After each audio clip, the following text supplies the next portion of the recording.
Rust in AI Masterclass by Edgar Milvis Volume 1, Chapter 5. Let's discuss Chapter 5, Slices, and T, zero-copy views into token and embedding data. Let's discuss theoretical foundations. In the realm of systems programming, memory management is the art of balancing access, ownership, and performance. When dealing with large-scale data structures such as the token sequences and embedding vectors that dominate AI workloads, unnecessary data copying becomes a critical bottleneck. Rust's slice type, and T, addresses this by providing a borrowed view into a contiguous block of memory. Unlike an owned Vec T, which manages its own heap allocation and carries the burden of ownership, and thus, the responsibility of deallocation, a slice is a fat pointer, a reference to a starting address coupled with a length. This allows it to look at data stored elsewhere without claiming it. To understand this, imagine a massive library of books, the heap memory. An owned Vec T is like checking out a book. You take it home, it occupies your personal shelf, and you must return it when done. A slice int, T, is more like a library catalog card or a bookmark pointing to a specific shelf and page range within the library. You can read the content, pass the reference to others, but the book itself remains in the library, untouched and unowned by you. This zero-copy mechanism is foundational for high-throughput AI pipelines, where models process sequences of token IDs or embeddings that might be shared across multiple stages of inference or training. The zero-copy aspect is not merely a syntactic convenience, it is a performance imperative. In AI, a single model input might involve a sequence of thousands of tokens, each represented as a U32 or F32.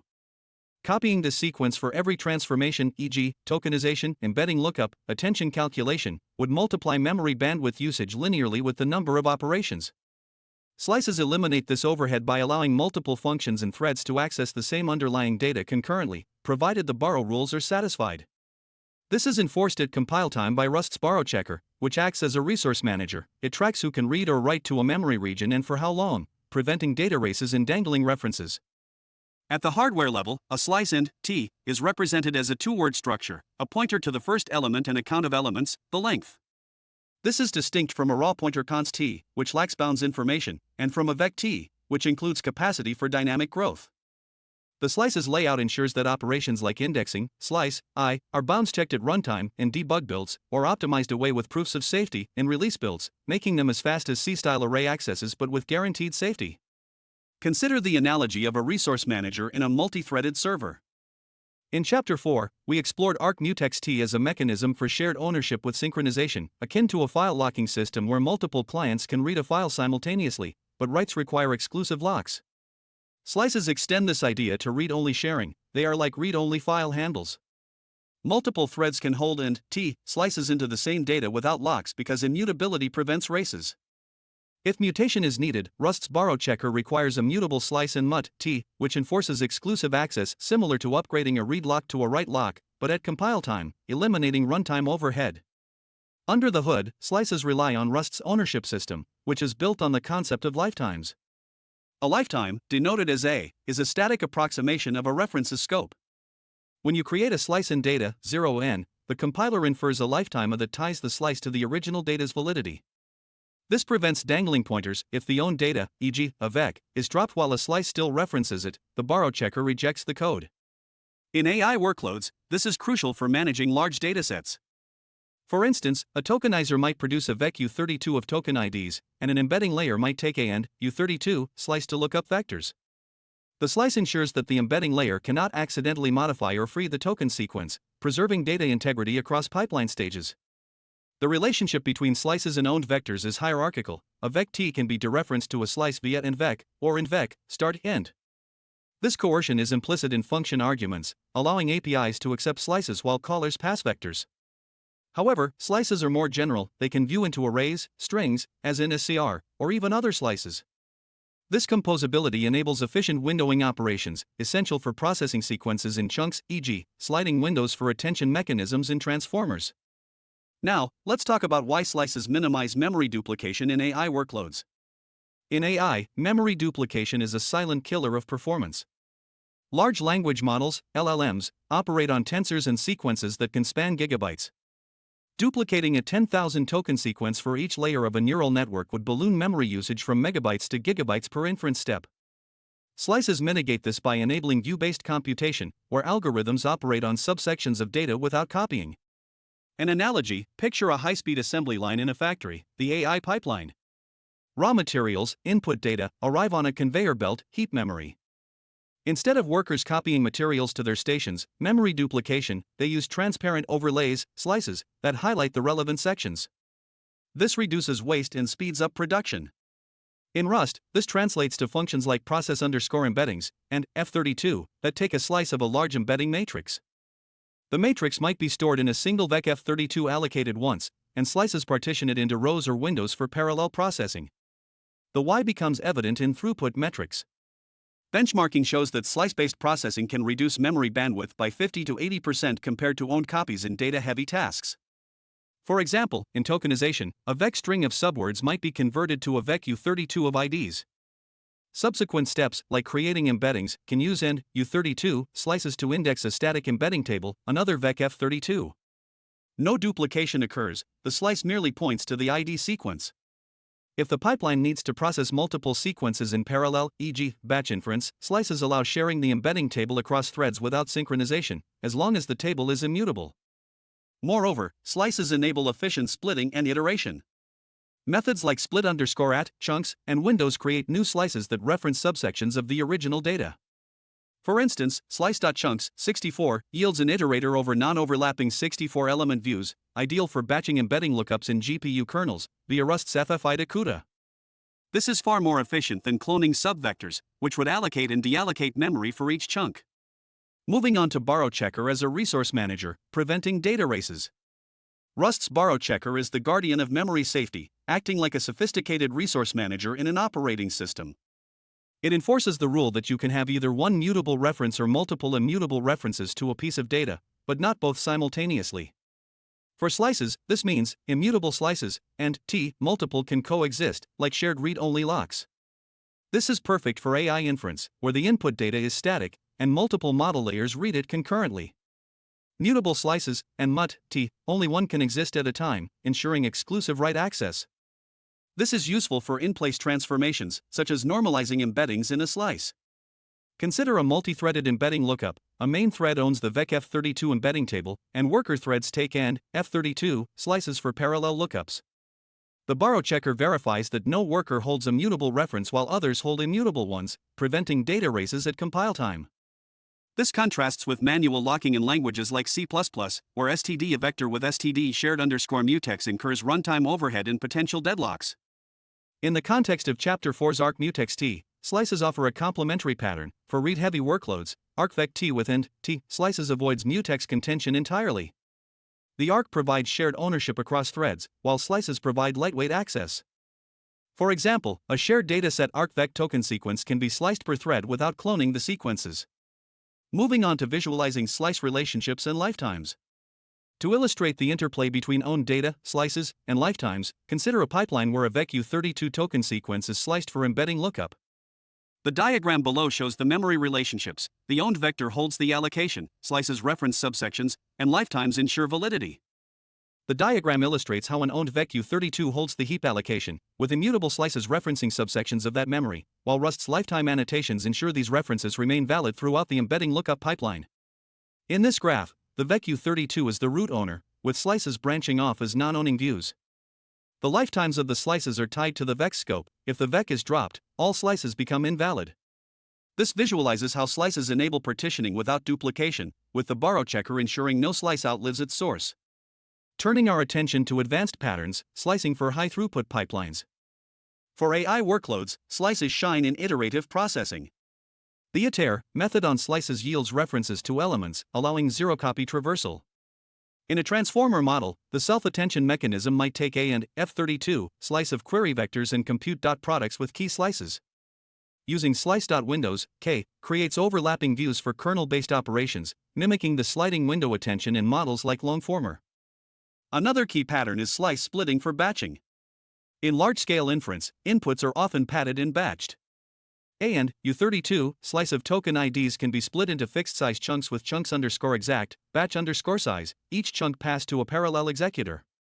This avoids the allocation overhead of Vec chunks, which collects into a Vec T. The under-the-hood detail, slices are unsize types, T, meaning they cannot be stored directly in structs without a reference. This is why and T is fat, it carries the length. When you index a slice, the compiler emits code to check bounds, unless optimized with unsafe or proven invariants. For performance-critical AI code, Rust's zero-cost abstractions ensure that slice operations compile to efficient machine code, often identical to hand-optimized C loops. Turning our attention to why this matters for large models and datasets. In managing large models, slices reduce the working set size in memory. A model with 100 layers might process a sequence multiple times. Using slices, the sequence remains in a single allocation, with each layer viewing it via and F32. This is analogous to memory-mapped files in OS design. The file, data, is mapped once, and processes, model layers, access it via virtual addresses, slices, without copying. Referencing Chapter 4's concepts, Vec T handles dynamic, mutable sharing, but slices optimize static, immutable access. For datasets, a Vec dataset sample might be stored in an Arc for thread-safe sharing, but individual samples are processed via and token ID slices to avoid per-sample allocations. This hybrid approach, combining shared ownership with borrowed views, forms the backbone of efficient AI systems in Rust. In summary, slices are not just syntactic sugar, they are a fundamental tool for zero-copy data access, enforced by Rust's ownership model. By minimizing duplication, they unlock the full potential of high-throughput AI pipelines, turning memory management from a bottleneck into a strength. Now, let's talk about basic code example.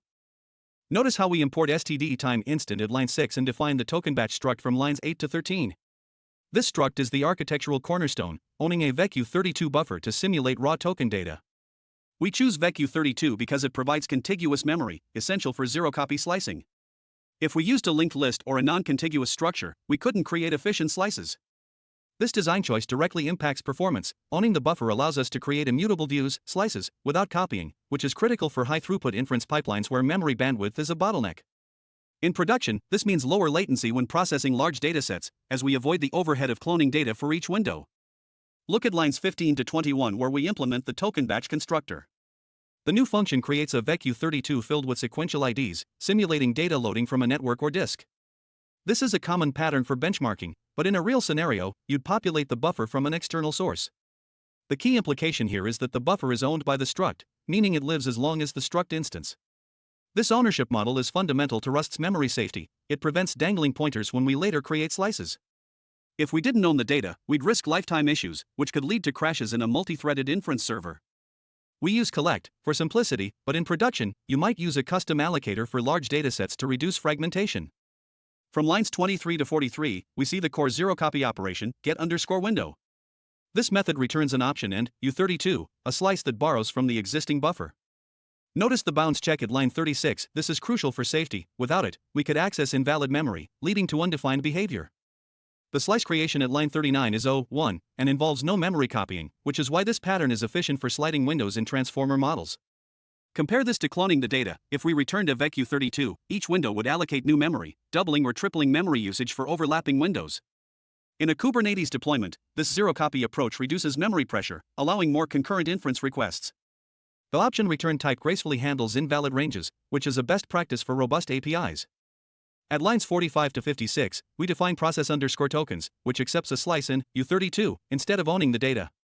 This is a deliberate architectural choice. By using a slice, the function can operate on any contiguous token sequence without taking ownership, enabling reuse across different windows or batches.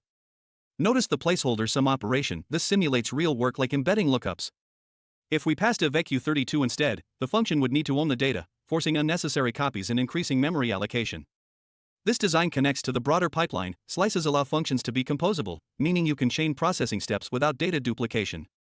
In production, this reduces GC pressure in managed languages, but in Rust, it eliminates allocation overhead entirely, which is vital for low-latency AI inference.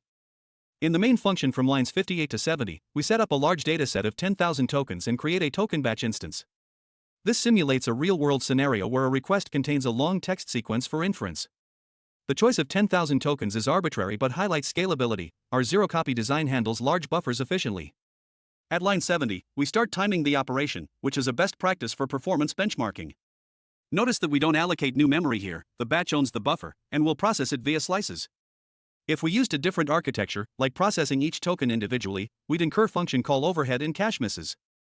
This setup is foundational for sliding window approaches in models like GPT, where memory efficiency is paramount. From lines 72 to 87, we implement the sliding window loop, a common pattern in transformer models for handling long sequences. The window size, 512, and stride, 256, are chosen to overlap windows, ensuring context continuity. This is critical for model accuracy. At line 79, get_window returns a zero-copy slice, which we pass to process_tokens without any data movement. This is the heart of the zero-copy pipeline. Each iteration borrows a view of the existing memory, avoiding allocations. If we copied data for each window, memory usage would scale linearly with the number of windows, which is unsustainable for large sequences. In production, this pattern allows efficient processing on GPUs, where memory bandwidth is limited. The loop condition at line 75 ensures we don't exceed buffer bounds, preventing panics and maintaining system stability. Finally, lines 89 to 100 demonstrate slice flexibility and cleanup. After processing, we measure the duration and print metrics, which is essential for monitoring performance in production systems. At line 94, we create a full slice from the buffer, showing that slices can reference the entire dataset without copying. Lines 98 to 99 create a subslice for the first 10 tokens, illustrating how slices enable ad hoc access to data regions. This flexibility connects back to the architectural choice of using Vec T. The contiguous memory layout allows arbitrary slicing with O(1) complexity.